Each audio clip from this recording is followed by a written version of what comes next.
warahmatullahi wabarakatuh.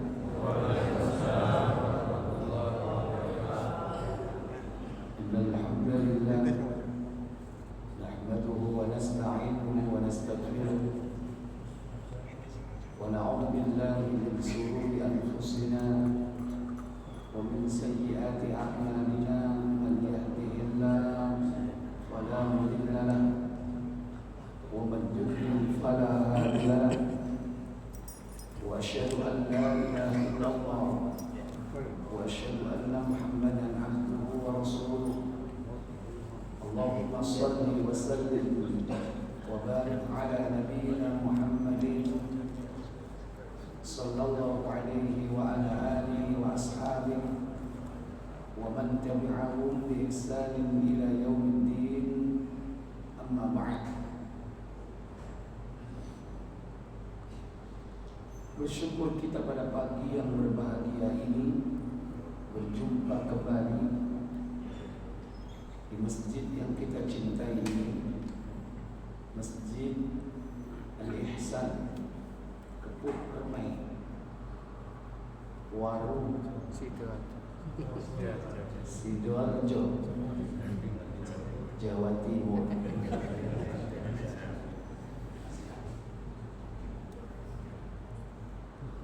Bersyukur kita karena kita dikumpulkan di jalan Allah, karena Allah, karena kecintaan kita kepada al-ilmu. Salah satu di antara sifat Allah yaitu ilmu. Maka orang yang menuntut ilmu berarti dia mencari Allah, karena di situlah sumber kebahagiaan hidup. Kata Al-Hasan Al-Basri, "Fi dunya hasanah", yaitu al-ilmu wal ibadah, ilmu dan ibadah. Maka siapa saja yang hidupnya bergelimang dengan ilmu, diisi dengan ibadah sebagai penerapan ilmu, maka hidupnya akan bahagia. Itulah doa yang dimanjatkan setiap saat. Rabbana atina fid dunya hasanah wa fil akhirati hasanah wa qina adzabannar. Dan tidak ada kebahagiaan akhirat melainkan surga Allah Jalla wa'ala. Salawat dan salam semoga tercurah pada junjungan kita baginda Nabi Muhammad sallallahu alaihi wasallam. Demikian pula untuk keluarga beliau, keturunannya, para sahabatnya dan seluruh pengikutnya hingga tibanya hari pembalasan.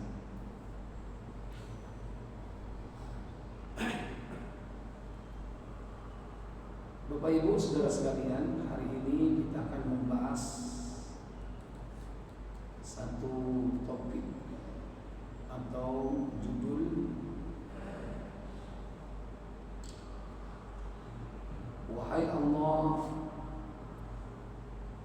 terimalah amal kami."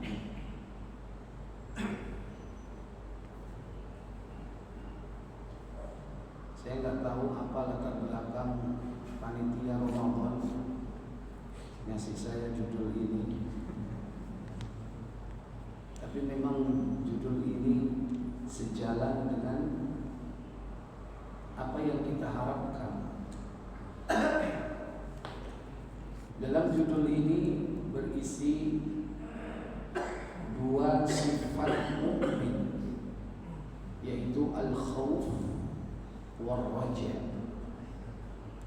Al-khauf yaitu takut, ar-raja yaitu harapan. Terkandung dalam kalimat ini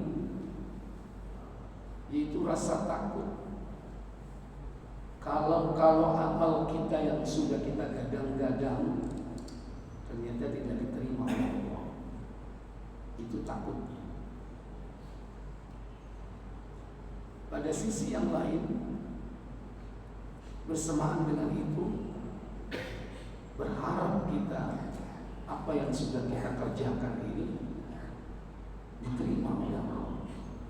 Takut tidak diterima, berharap diterima.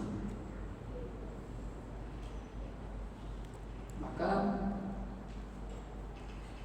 kita berdoa meminta kepada Allah Jalla wa'ala agar amal selama hidup kita ini yang kita harapkan pahalanya kelak di sisi Allah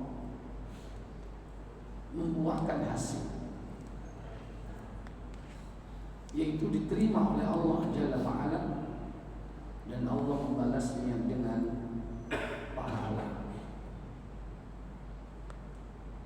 Jangankan kita, setelah Nabi Ibrahim saja beliau berdoa supaya amalnya diterima. Dan kita tahu Nabi Ibrahim alaihissalam orang yang paling dekat dengan Allah. Tentu apa yang dikerjakan itu tidak ada tendensi apapun dari urusan-urusan duniawiyah. Pasti amalnya dilakukan dengan ikhlas. Pasti amalnya itu dilakukan sesuai dengan tuntunan. Tapi tetap saja beliau meminta kepada Allah bahwa apa yang telah dikerjakannya itu diterima oleh Allah, sehingga apa yang telah diusahakan itu tidak sia-sia. Nabiullah Ibrahim setelah diperintah untuk membangun Ka'bah sudah ditunaikan perintah itu dengan baik. Bahkan beliau disifati dengan orang yang memenuhi perintah Allah. Semua perintah-perintahnya tidak ada yang tidak dikerjakan. Dikerjakan semua dengan sempurna.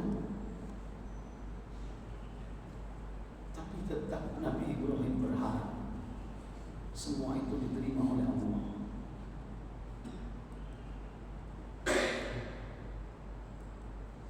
Dalam surah Ali Imran pada ayat yang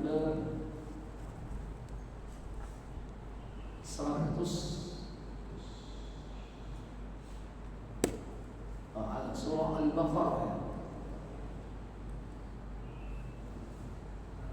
127 Allah Tabaraka wa Ta'ala berfirman, wa in yarfa'u Ibrahimul qawa'ida minal bayt وَإِذْ يَرْفَعُ إِبْرَاهِيمُ الْقَوَاعِدَ مِنَ الْبَيْتِ وَإِسْمَاعِيلُ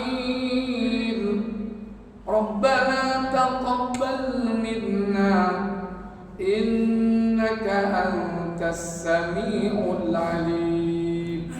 Apa kata Allah? Dan ingatlah ketika Ibrahim meninggikan dasar-dasar Baitullah bersama Ismail seraya berdoa, ya Rabb kami, terimalah daripada kami amalan kami. Sesungguhnya Engkaulah yang maha mendengar lagi maha mengetahui. Wa idh yarfa'u Ibrahimul qawa'id. Dan ingatlah ketika Nabiullah Ibrahim meninggikan, membina, membangun al-qawa'ida minal bait, dasar-dasar Baitullah, itu pondasi Baitullah yang itu sudah ada sejak Allah menciptakan langit dan bumi. Bumi dicipta, pondasi Ka'bah itu cikal bakalnya sudah ada berupa gundukan tanah yang kemudian diperintahkan Allah untuk meninggikan bangunan. Setelah itu dikerjakan dengan baik bersama putranya Ismail, Maka keduanya berdoa, Rabbana taqabbal minna. Wahai Rabb kami, terimalah amal kami. Padahal keduanya ini melakukan perintah semata-mata karena Allah, dalam rangka tunduk dan patuh, karena tidak ada tujuan lain. Lantas apa tendensi yang diharapkan? Dunia? Tentu tidak. Nabi Ibrahim tidak berharap dunia. Nabi Ismail tidak berharap dunia. Keduanya disifati dengan orang yang begitu besar cintanya kepada Allah, sampai harus merelakan Ismail siap untuk dipotong lehernya. Sudah jangan bicara tentang cinta, antara cinta Allah dengan cinta dunia. Sudah terbukti mereka itu begitu besar cintanya kepada Allah. Demikian pula Nabi Allah Ibrahim. Bukti bahwa Nabi Ibrahim itu lebih cinta kepada Allah daripada kepada anak satu-satunya ketika itu, sebelum kedatangan anak berikutnya, yaitu Ishak. Falamma aslama, tatkala keduanya berserah diri, begitu disebutkan dalam Al-Quran. Ketika keduanya taslim, berserah diri untuk siap mengerjakan perintah, berarti sudah fakta bahwa dua manusia ini adalah orang yang sangat cinta kepada Allah. Maka ketika perintah-perintah berikutnya itu sangat ringan dikerjakan. Kalau hanya sekedar membangun apa? Kecil jika dibandingkan dengan harus mengorbankan anak satu-satunya, jika dibandingkan dengan harus mengorbankan jiwanya untuk siap untuk disembelih. Kalau hanya sekedar membangun Ka'bah kecil, tapi tetap saja keduanya berharap, memiliki harapan yang tinggi, yaitu agar amalnya diterima.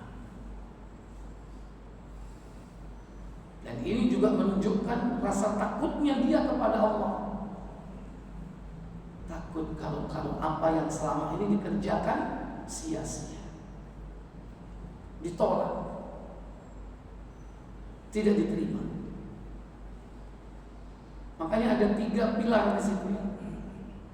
Al-hubbu, cinta, wal khauf, takut, wal raja, berharap. Dan begitulah seseorang dalam menerapkan ibadah kepada Allah. Maka menurut Imam Ibn Taymiyah dalam kitabnya Risalah Ubudiyah, bahwa pilar ibadah itu ada 2. Yang pertama, ghayatul hubbi ma'a ghayatul dhulli, puncak cinta yang disertai dengan perendahan serendah-rendahnya. Ini pilar pertama. Yang kedua, al-khawfu ma'ar raja, takut yang disertai harap. Dan takut serta harap ini harus seimbang antara yang kanan dan kiri.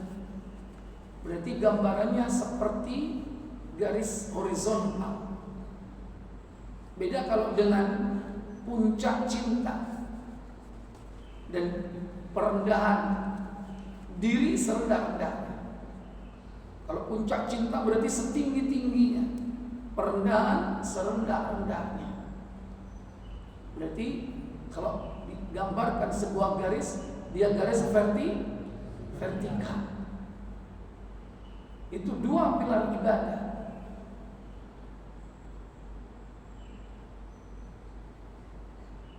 Maka demikianlah kita diperintah oleh Allah Jalla wa'ala saat kita mengabdi beribadah kepadanya, yaitu adanya 4 unsur tersebut.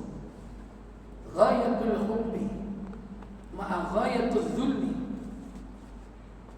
kemudian al-khawfu ma'a raja. Maka Allah tabaraka wa ta'ala melalui lisan Nabi kita mengajarkan kepada umat agar amal-amal kita ini diterima oleh Allah Jalla wa'ala. Maka setiap pagi kita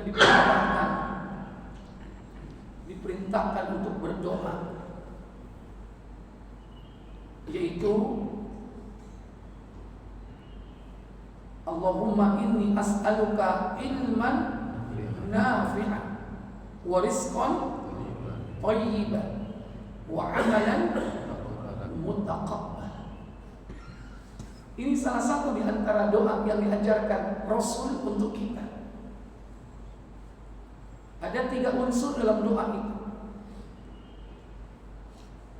Doa tersebut terdapat dalam sebuah riwayat yang terdapat dalam Sahih Ibnu Majah, bersumber dari sahabiah yakni Ummu Salamah radhiyallahu taala anha.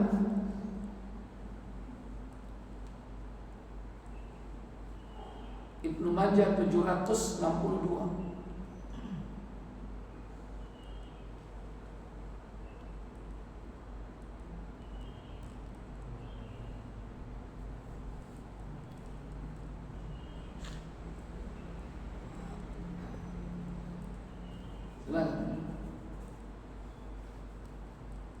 Dari Ummu Salamah radhiyallahu anha bahwa Nabi SAW membaca doa apabila usai salat subuh dan saat selesai salat. Allahumma inni as'aluka ilman nafi'an wa rizqan thayyiban wa amalan mutaqabbalan. Ya Allah, aku mohon kepadamu ilmu yang bermanfaat, rezeki yang baik dan amal yang diterima. Iya. Ummu Salamah radhiyallahu taala anha, salah seorang di antara ummahatul mukminin, dinikahi setelah kematian suaminya, yaitu Abu Salamah, seorang wanita yang berhijrah di negeri Habasyah beserta suaminya. Seorang wanita yang kemudian hidup dalam rumah tangga Nabi, yang saat kematian suaminya diberi doa oleh Rasulullah, Allahumma ajirni min musibati wa akhlif li khairan minha. Wahai Allah, berikanlah pahala dari musibah yang menimpa dan gantikanlah dengan yang lebih baik.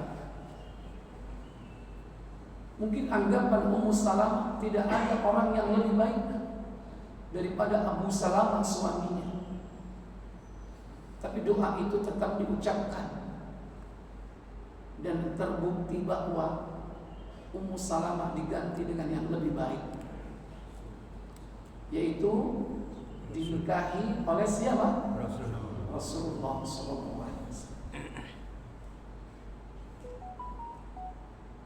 Ikhwatal iman azza Allah. Di antara hadis yang diriwayatkan oleh beliau, yakni tentang doa yang dibaca setiap usai salat subuh. Beliau mengatakan kana yaqul, adalah Rasul berkata, idza shalla subha jika beliau melaksanakan salat subuh, haina yusallimu, setelah beliau mengucapkan salam, beliau katakan, Allahumma inni as'aluka ilman nafi'. Wahai Allah, sesungguhnya aku meminta kepadamu ilmu yang bermanfaat. Kemudian yang kedua, warizqan thayyiban, rizki yang baik, rizki yang halal. Dan kemudian wa amalan mutaqabbala, amal yang diterima. Apa yang diminta tadi pertama? Ilmu yang bermanfaat. Yang kedua, rizki yang baik. Yang ketiga, amal yang diterima. Bapak Ibu saudara sekalian, 3 item ini tidak sekedar permintaan yang harus diminta, tapi secara berurutan ini merupakan syarat.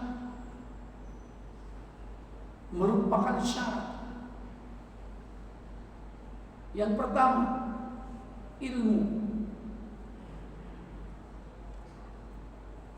Sebelum seseorang itu mendapatkan apa yang diharapkan berupa rezeki yang baik, semua itu didasarkan atas pengetahuan. Demikian pula sebelum orang itu diterima amalnya, harus mendasarkan amalnya dengan ilmu. 2 ini tidak akan dicapai, rizki dan amal, rizki yang baik dan amal yang diterima tidak akan bisa terwujud tanpa ilmu.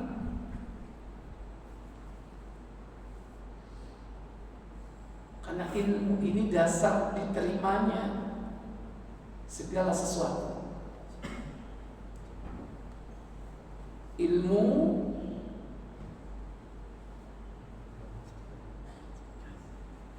adalah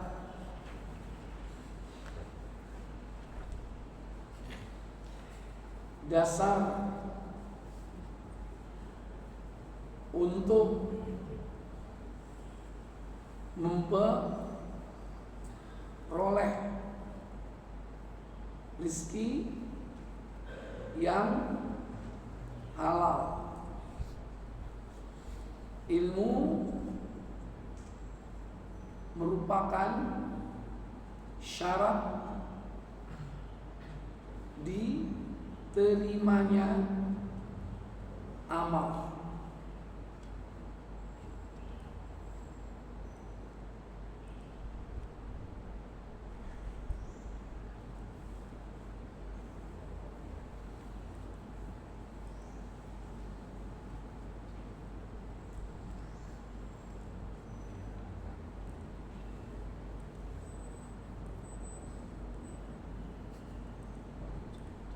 Yang pertama, ilmu adalah dasar untuk memperoleh rezeki yang halal.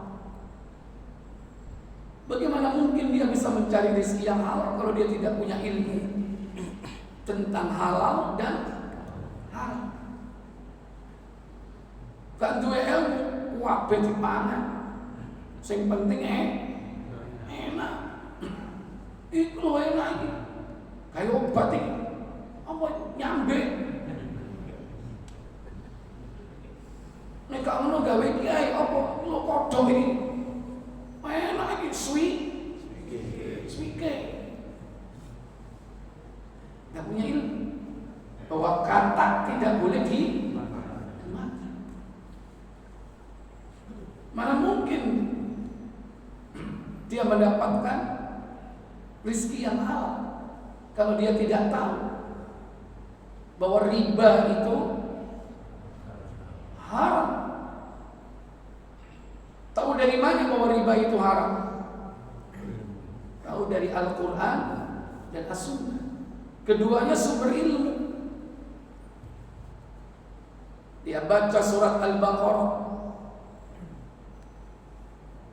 alladzina ya'kuluna riba 275. La yaqumuna illa kama yaqumul ladzi yatakhabbathu asy-syaitan kama yatakhabbathu asy-syaitanu illa yatakhabbathu asy-syaitanu minal mas. Dzalika bi annahum qalu innamal bai'u mithlur riba. Apa kata Allah? Orang yang makan atau mengambil riba tidak dapat berdiri, melainkan seperti berdirinya orang yang kemasukan setan lantaran tekanan penyakit gila. Keadaan mereka yang demikian itu adalah disebabkan mereka berkata, apa kata mereka? Sesungguhnya jual beli itu sama dengan riba. Innamal bai'u mithlur riba. Sesungguhnya jual beli itu sama dengan riba atau kebalikannya. Padahal tegas kata Allah setelah itu, wa a'allallahu al-bai'a wa harrama riba. Apa katanya? Padahal Allah telah menghalalkan jual beli dan mengharamkan riba. Bagaimana mungkin orang yang tidak punya ilmu bisa mengetahui bahwa riba itu haram? Karena kecenderungan orang itu cari kena ikut nyelam 5 tahun 10 juta baliknya tetap ya 10 juta rugi kan. Kecenderungan manusia begitu karena akalnya yang menggiring dia untuk berbuat demikian. Dan seperti itu adalah riba. Kalau setiap pinjaman itu kembali dengan adanya tambahan, apapun tambahannya, bukan hanya duit, barang juga begitu. Nyelang 1 juta, balik 1 juta, pancet tapi plus OT-OT sakresek, riba itu. Tambahan apa? Makanya para ulama akan mendefinisikan az-ziyadatu fil aqdil qard ar-riba. Tambahan dalam akad hutang itu riba. Apapun tambahannya. Ini kena balik oleh tambahan apa? Bisa jadi uang, bisa jadi benda, bisa jadi jasa. Nyelang 1 juta, balik 1 juta, pancet tapi plus pijet. Karena sing diselangi duit itu kan pijet. Dibalik lo 1 juta, tapi sing ngelangi duit dipijet 2 jam. Jari ini cak aku biasanya pijet 2 jam ini kan 200.000 cak. Berarti tambahannya berapa? Nilainya cuma berupa jasa. Lah ini kalau nggak punya ilmu, mana mungkin orang tahu halal haram, tahu rezeki yang halal apa rezeki yang haram, nggak tahu.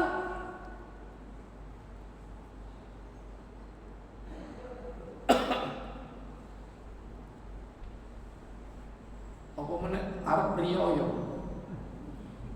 mamane sering ditekani anak cilik-cilik, biasanya tum-tum duit. Anak cilik-cilik kayak ono piro?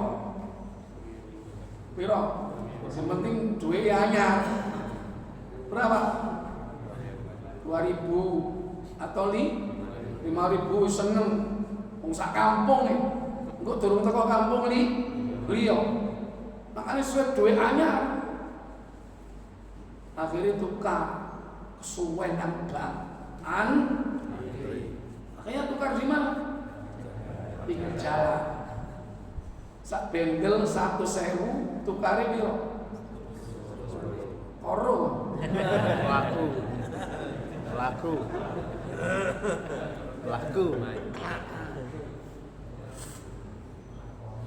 Orang kalau nggak belajar ilmu dianggap biasa kan? Iya, itu mau nyambut gawe, mau sore, tenger tok, nanggone dalan, kau le opo ya kan? Nggak tahu kalau itu riba. Dalam akad jual beli atau akad tabaduli tukar menukar. Kalau jual beli atau tukar menukar itu adalah barang ribawi, itu harus sama, nggak boleh beda. Emas dengan emas harus sama, perak dengan perak harus sama, beras dengan beras harus sama. Nek 2 kilo ya padha 2 kilo. Gandum dengan gandum, kurma dengan kurma harus sama berat. Nggak boleh beda. Kalau beda itu riba.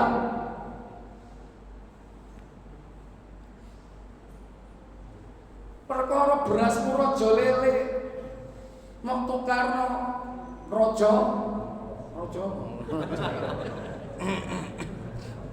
mau tukarno beras jatah ya. Itu nggak urusan, yang penting berat harus sama. Kalau beda beratnya maka apa? Riba.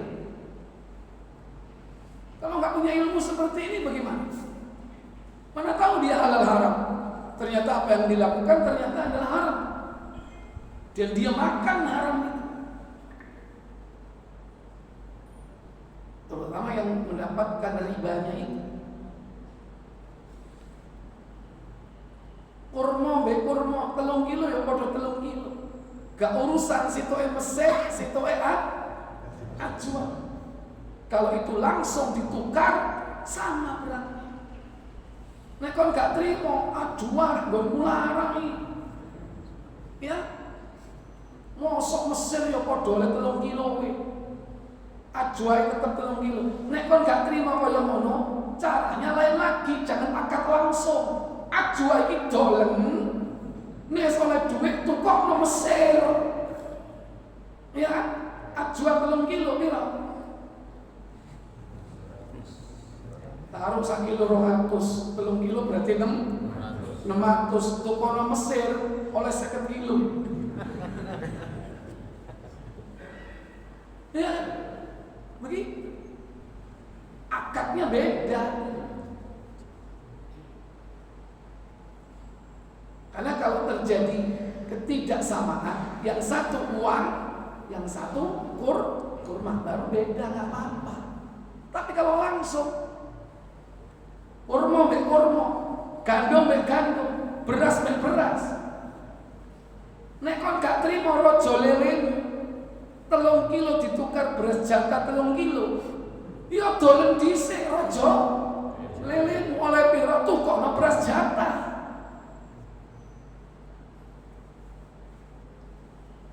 Nah, hal seperti ini adalah ilmu.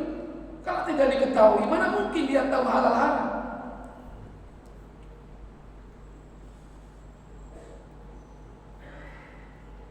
Makanya kau oleh tukar duit, karena podo-podo rupiah masih sing situ kenceng, sing teko, sing ket metu teko penggorengan BI, si anget kali itu, si mambu kan, situ lecek bladus, tetap harus sama. Nah ini 100 ya, podo 1 sih, nggak boleh beda. Nggak boleh ada tambahan 110 atau yang bagus dikurangi 100.000 oleh pesanan 10, nggak boleh, riba. Kecuali mau tukarno real, beda nggak? Boleh. Kenapa? Tidak sama, tidak sejenis. Nih. Maka dasar untuk memperoleh rezeki yang halal itu ilmu. Makanya sebelum minta rezeki yang halal, yang diminta ilmu dulu, ilmu yang bermanfaat. Dan ini bukan hanya doa, tapi apa? Ikrar. Allah tidak akan menurunkan ilmu dari langit. Moro-moro kon paham. Enggak. Ini ikrar. Doa kita ini ikrar. Ikrar untuk apa? Bahwa setiap hari kita itu harus menuntut ilmu. Kalau kita mengucapkan Allahumma inni as'aluka ilman nafi'ah, wahai Allah, aku minta kepadamu ilmu yang bermanfaat. Itu artinya kita ikrar bahwa kita ini harus mencari ilmu. Ilmu tidak langsung turun dari langit. Kau harus datang di majelis apa? Majelis ilmu. Jangan seperti orang-orang yang terperdaya oleh anggapan bahwa Allah akan menurunkan ilmu langsung. Namanya laduni. Ini kan pekerjaannya orang-orang sufi. Cari ilmu laduni, ilmu langsung dari langit. Makanya dia nggak ada yang menuntut ilmu. Yang mereka lakukan apa? Duduk termenung, membaca ini, membaca itu, berjam-jam, berhari-hari, datang ke tempat-tempat sepi, ke goa-goa, untuk mendapatkan langsung dari Allah. Mimpi kan? Sahabat aja untuk mendapatkan ilmu harus datang kepada siapa? Rasulullah. Tabi'in untuk mendapatkan ilmu harus datang kepada apa? Sahabat. Demikian pula tabi'ut tabi'in. Kita aja ingin dapat ilmu datang kepada siapa? Alim, para ulama. Begitu seterusnya.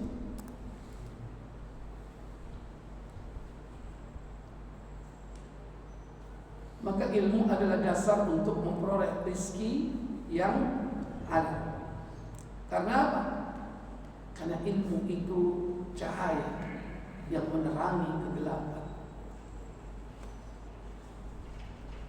Al-ilmu nurun. Ilmu itu cahaya.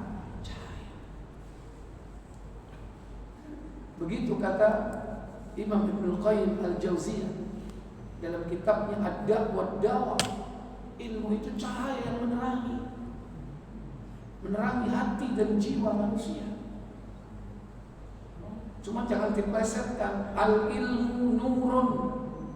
Ilmu itu nurun, apa nyontek. Nurun dia. Nurun itu apa nurun? Ya ngerepek nurun. Ku dalile wong sing suka ngerepek. Tak gelem kerja dhewe. Nek nyontok buku gore iki. Ilmu iku nurun, nek tak nurun gini. Nur, cahaya. Itu penerang dalam kehidupan. Demikian pula ilmu merupakan syarat diterimanya amal ibadah. Sehingga manusia itu akan rugi kalau amalnya itu tidak didasarkan ilmu. Secara umum di dalam surah 103 Al-Asr itu merupakan dalil bahwa amal itu landasannya adalah ilmu. Wal 'asr innal insana lafi khusr illa alladziina aamanu wa 'amilus shalihati wa tawassaw bil haqqi wa tawassaw bis sabr. Apa katanya? Demi masa, sesungguhnya manusia itu benar-benar dalam kerugian, kecuali orang-orang yang beriman dan mengerjakan amal soleh dan menasihati supaya mentaati kebenaran dan menasihati supaya menepati kesabaran. Demi waktu, sesungguhnya manusia itu pasti berada pada kerugian, rugi. Illal ladzina amanu, kecuali orang-orang yang beriman dan mengerjakan amal saleh. Syekh Muhammad bin Abdul Wahab dalam kitabnya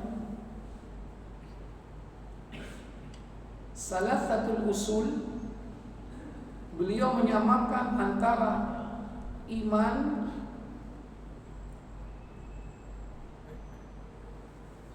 dengan ilmu. Beliau menyamakan iman itu dengan ilmu. Ketika beliau mengatakan bahwa rahimakallah, semoga Allah merahmati kalian, annam yajibu alaina, bahwasannya wajib kepada kita semua ta'allum arba'a masaila, ta'allumu arba'i masail, yaitu mempelajari 4 perkara, kata beliau dalam kitab. Apa 4 perkara itu?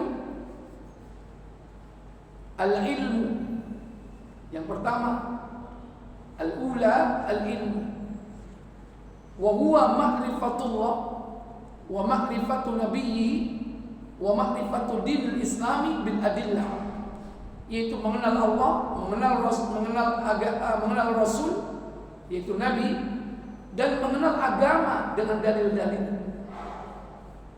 Kemudian wal amalu bi, mengamalkan ilmu. Jadi setelah berilmu, ilmunya diamalkan. Artinya beramal dulu sebelum berilmu dulu sebelum beramal. Kemudian yang ketiga, wadakwatu ilai, mendakwahkan ilmu. Itu sejalan dengan kalimat watawa saubil haq, itu berarti mendakwahkan ilmu. Kemudian watawas as-sabru 'alal adzafi, bersabar di dalam menghadapi segala gangguan. Itu relevan dengan kalimat sesudahnya, watawasaw bis sabr.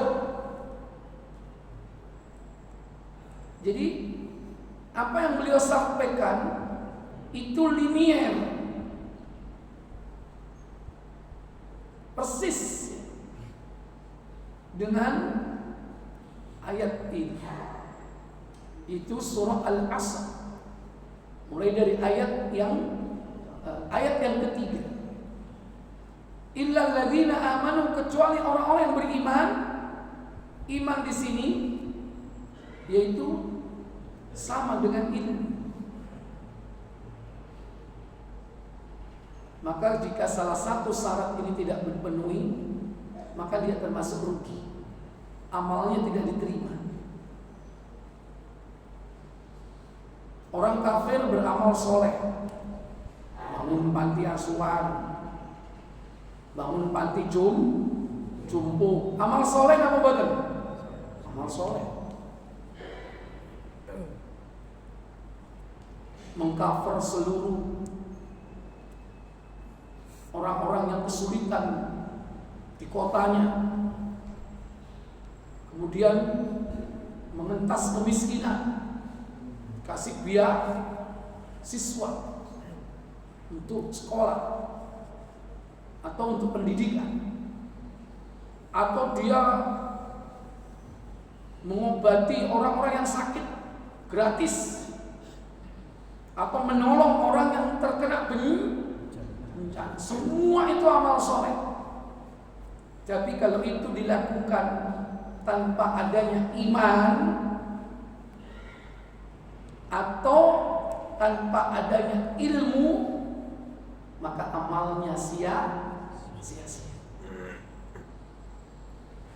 Jadi ilmu merupakan syarat diterimanya amal.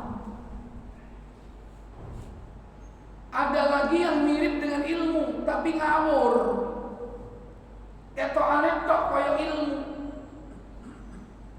tapi nggak ada dasarnya. gak mangan mulai subuh sampai maghrib. Berarti apa? Poso. Tapi ketika ditanya, kon poso apa? Ternyata dia melakukan puasa tanpa dasar ilmu. Cak sampean kok poso? Sekian poso apa? Senin Kemis tak? Gak. Lu poso apa? Daud tak? Gak. Poso apa? Poso weton. Poso weton. Pertanyaannya, ada dasar ilmunya enggak? Hah? Enggak ada dasar ilmunya. Walaupun secara zahir gak makan, gak ngombe, mulai subuh sampai maghrib, perilaku amalnya sama. Tapi ternyata yang error apanya? Motivasinya, landasan hukumnya rusak.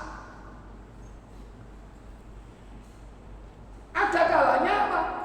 Ada kalanya juga tata caranya yang rusak. Apa yang dilakukan? Wayai buko gak buko. Kuat tak urem. Aku biasa topo. Maghrib gak buko. Kok ayah buko jam piro? Jam? Bahkan aku untuk nyambung sampai menit. Berarti ini tidak berdasarkan apa? Ilmu. Sesuatu yang tidak berdasarkan ilmu, maka amalan itu ditolak.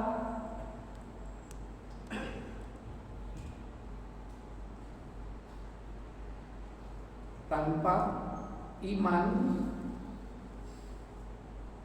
maka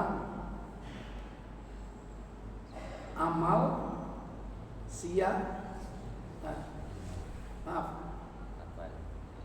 tanpa iman, maka amal sia-sia.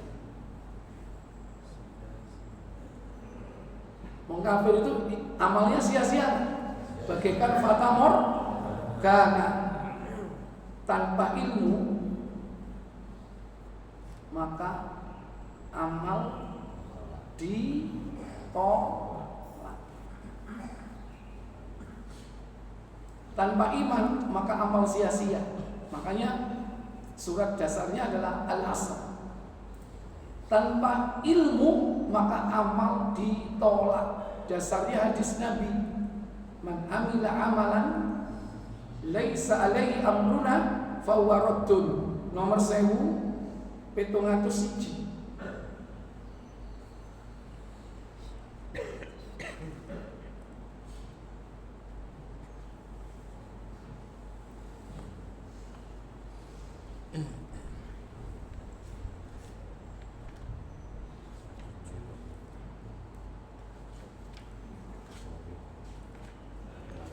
Dari Aisyah radhiyallahu taala anha. Ayo.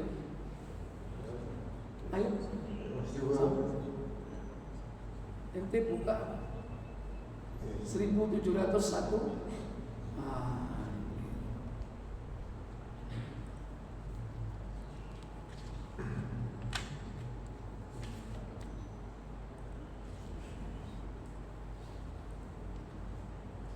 Dari Aisyah radhiyallahu anha berkata, Rasulullah SAW bersabda, apa sabda beliau? siapa yang mengamalkan suatu amal atau siapa yang mengamalkan suatu amal ibadah yang tidak pernah kami lakukan, maka amalnya itu ditolak. Apa yang tidak pernah dilakukan oleh Nabi, ngapain dilakukan?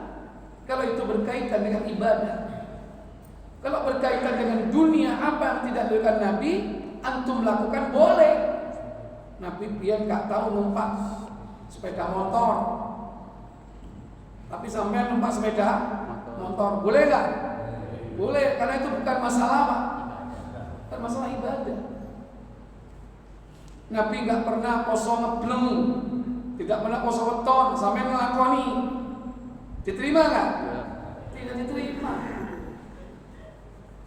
Nabi tidak pernah zikir dan muter-muter. Sampai ngelakoni, diterima nggak? Nggak diterima. Tiwas loro kabeh kamu. Sampai geblak-geblaknya. Tapi kalau urusan dunia silakan, nggak masalah. Nabi nggak tahu numpak pesawat. Tahu nggak Nabi numpak pesawat? Sampean boleh nggak naik pesawat? Boleh.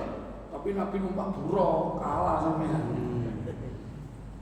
Hebatan nih pesawat dari buruk. Hah? Buruk. Kalau no kendaraan kayak buruk, sekali diangkat kaki depannya langsung melesat sejauh mata memandang.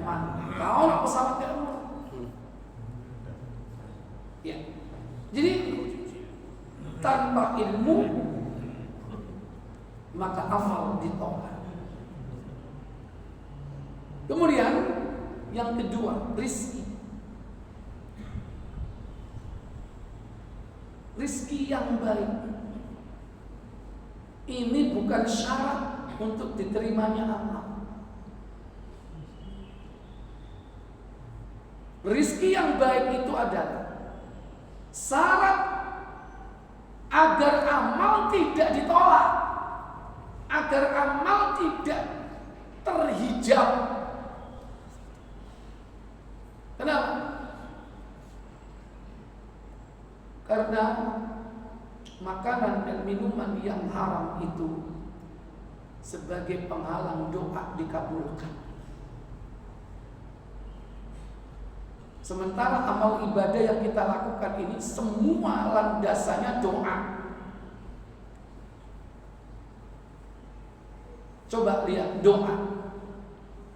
Amal ibadah yang paling utama, yang pertama kali ditanya oleh Allah, sholat. Sholat itu apa? Doa. Bagaimana kalau doa kita tidak diterima? Berarti sholat kita juga tidak diterima. Apa penyebabnya? Rizki yang haram. Makanya rizki yang baik, rizki yang halal itu apa? Itu merupakan syarat supaya doa kita tidak ditolak dan amal kita tidak ditolak. Caranya apa? Jangan terkontaminasi diri kita dengan sesuatu yang haram.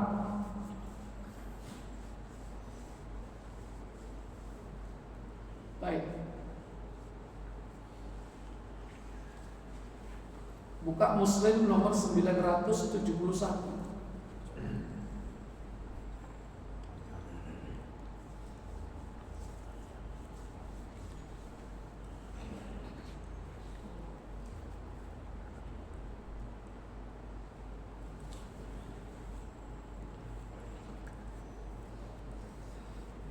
Dari Abu Hurairah radhiyallahu anhu dia berkata, Apa katanya? Rasulullah SAW bersabda, Apa sabda beliau? wahai manusia, sesungguhnya Allah itu baik. Allah tidak menerima sesuatu melainkan yang baik. Iya.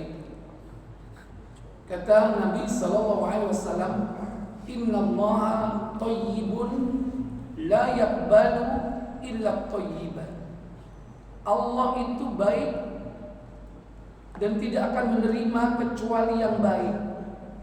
Kemudian, dan sesungguhnya Allah telah memerintahkan kepada orang-orang mukmin seperti yang diperintahkannya kepada para rasul dengan firman. apa firman? Surat Al-Mu'minun ayat 51. Ya ayyuhar rasul kulu min thayyibati ma razaqnakum wa'malu salihah. Apa? Wahai para rasul, Makanlah makanlah makanan yang baik-baik atau halal dan kerjakanlah amal soleh.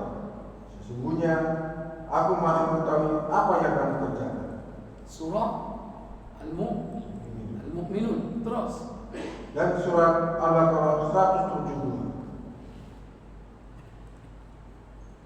Surah Al-Baqarah ayat 172. Lanjut. Kemudian lanjut. Kemudian Nabi SAW menceritakan tentang seorang laki-laki yang telah lama berjalan karena jauhnya perjalanan yang ditempuhnya, sehingga rambutnya kusut masai dan berdebu. Orang itu menandangkan tangannya ke langit seraya berdoa, "Wahai Rabb, wahai Rabb." Ini semua penyebab dikabulkannya doa. Pertama, dalam keadaan safar, musafir. Dakwatul la turad, dakwatul musafir. Doa orang yang tidak ditolak salah satunya doa orang yang dalam perjalanan. Kemudian orang itu menadahkan tangannya ke langit. Itu salah satu booster dikabulkannya doa. Karena Allah malu jika hambanya itu berdoa dengan mengangkat kedua tangannya lantas diturunkan dalam keadaan hampa.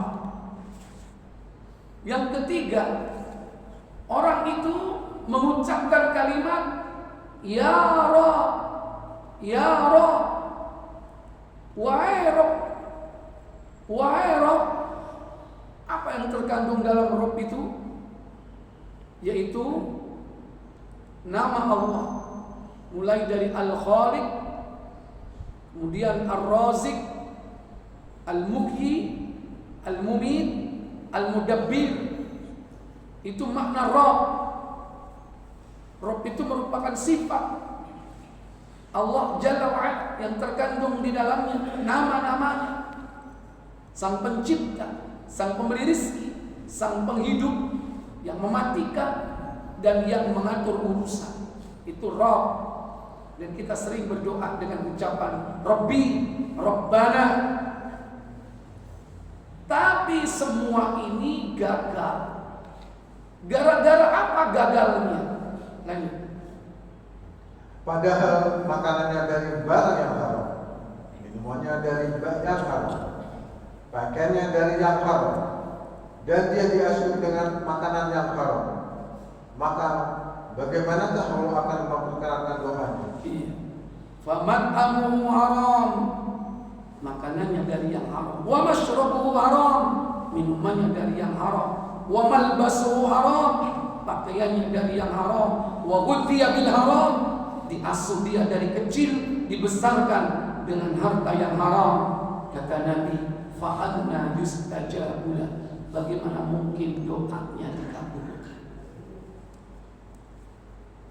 Makanya urut-urutannya ilmu, rizki yang halal, baru amal yang Maka orang yang berharap amalnya diterima, perhatikan amal kita itu sudah berdasarkan ilmu kan? Maka orang yang berharap amalnya diterima, perhatikan apa yang kita konsumsi, apa yang kita pakai, makanan kita, minuman kita, pakaian kita, agar semua amal kita diterima oleh Allah. Dua perkara itu harus menjadi perhatian besar, yaitu ilmu dan rizki. Jangan sampai itu penyebab amal-amal kita itu tidak diterima oleh Allah Jalla wa'ala. Kalau sudah semua itu dilakukan, mempersiapkan ilmu sebelum dia beramal, kemudian dia hati-hati dari barang-barang yang haram, jangan sampai masuk ke dalam tubuhnya, jangan sampai menjadi pakaian yang membalut tubuhnya.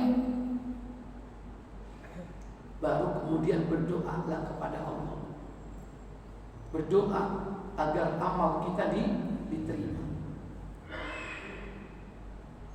Maka orang-orang dahulu mereka sangat berharap agar amal itu diterima, sehingga mereka itu memiliki rasa takut yang luar biasa.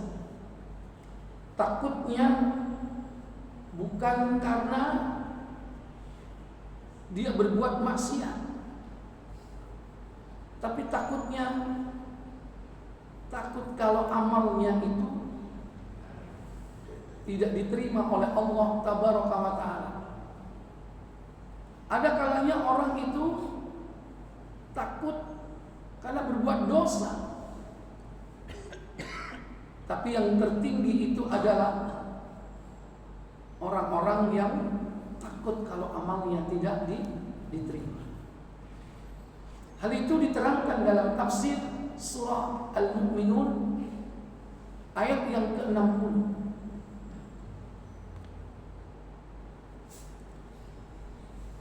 Sehingga sempat Aisyah bertanya kepada Nabi, ini siapa ini wahai Rasul?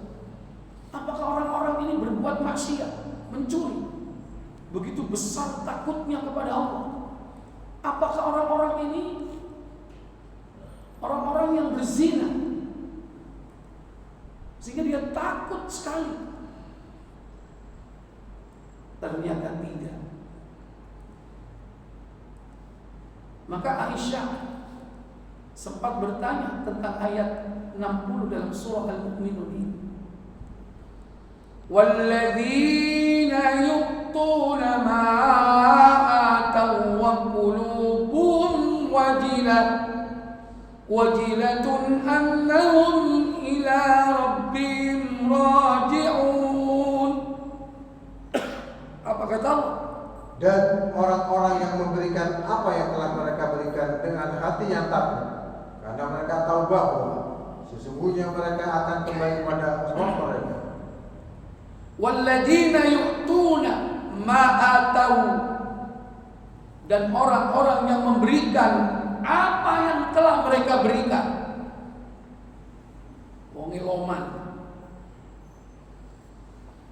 orangnya dermawan, tapi dia memberi itu dengan wa qulubuhum wajilatun, dengan hati yang takut.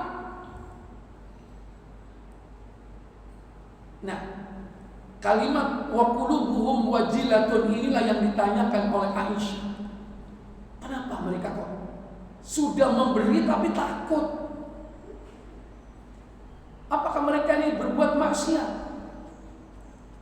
Apakah mereka ini melakukan pencurian, minum khamr, berzina? Apa kata Nabi menjawab pertanyaan Aisyah? Silakan baca tafsirnya. Yaitu mereka mengasihkan pemberian dengan rasa takut dan malu bila tidak diterima, yang hal ini bersumber dari perasaan takut mereka bila diri mereka dinilai oleh Allah telah berlaku sembrono terhadap persyaratan memberi. Telah berlaku sembrono terhadap apa? Ulangi lagi. Telah berlaku sembrono terhadap persyaratan memberi. Telah berlaku sembrono terhadap persyaratan memberi. Takut dia. Kemudian seperti yang dikatakan oleh Imam Ahmad, telah menceritakan kepada kami Yahya ibnu Adam, telah menceritakan kepada kami Malik ibnu Makhul, telah menceritakan kepada kami Abdurrahman ibnu Sa'id ibnu Wahb dari Aisyah yang mengatakan bahwa ia pernah bertanya. Apa kata Aisyah?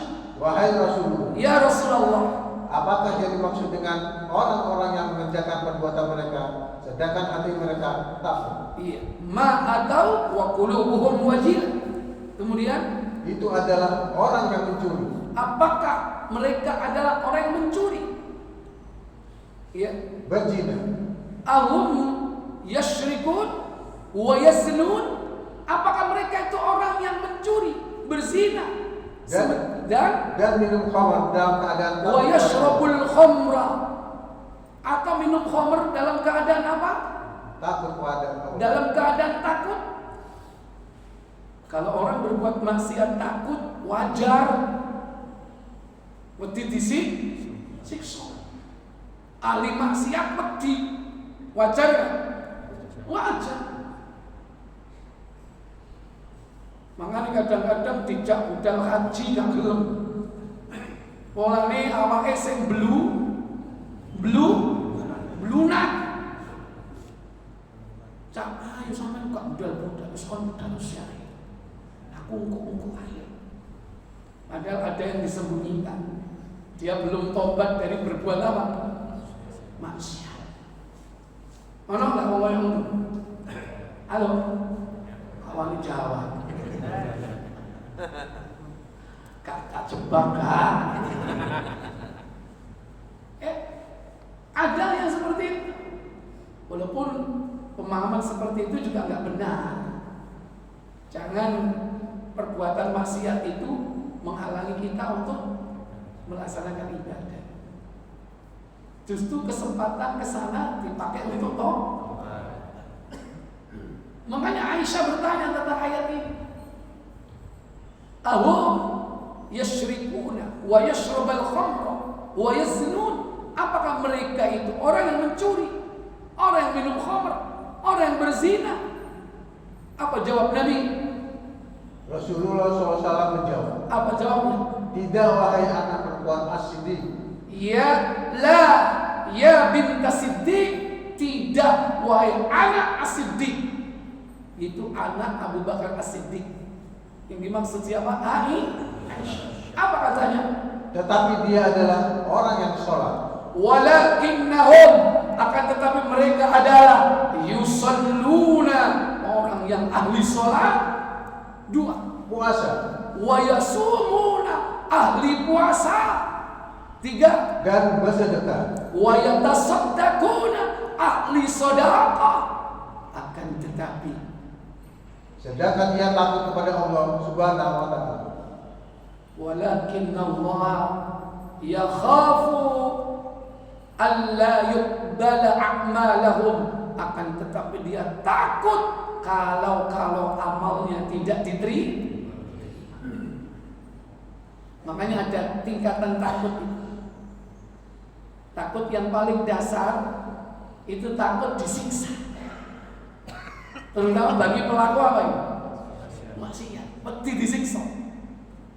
Tapi takut yang tertinggi itu apa? Takut bagi ahli ibadah. Takutnya ahli taat. Bukan takut disiksa, tapi takut kalau amalnya tidak di. Mana yang lebih tinggi? Yang pertama atau yang kedua? Yang kedua yang lebih tinggi. Nah kita juga begitu. Ramadan, luar biasa. Sholate, posoe, sodakone, infake, zakate, ngejak wong bukoe, maca Qur'ane, iktikafe, budal umroh, nang Ramadan misalnya. Luar biasa. Tapi tetap harus takut. Takut kalau amal kita tidak diterima. Makanya kalau kita berdoa, Allahumma taqabbal minna, wahai Allah terimalah amal kami, itu berarti kita tunjukkan rasa takut kita sekaligus harap kita hanya kepada Allah Tabaraka wa Ta'ala. Wallahu a'lam. Mungkin ini yang bisa saya sampaikan Bapak Ibu Saudara sekalian. Semoga bermanfaat dan semoga kita dimudahkan untuk Ramadan tahun ini melaksanakan amal ibadah tuntas sampai akhir Ramadan dan berdampak positif untuk bulan-bulan berikutnya, dan agar semua amal kita diterima oleh Allah Tabaraka wa Ta'ala. Wa akhiru da'wana walhamdulillahi rabbil alamin. Subhanakallahumma wa bihamdik asyhadu an la ilaha illa anta astaghfiruka wa atubu ilaik. Wassalamualaikum warahmatullahi wabarakatuh.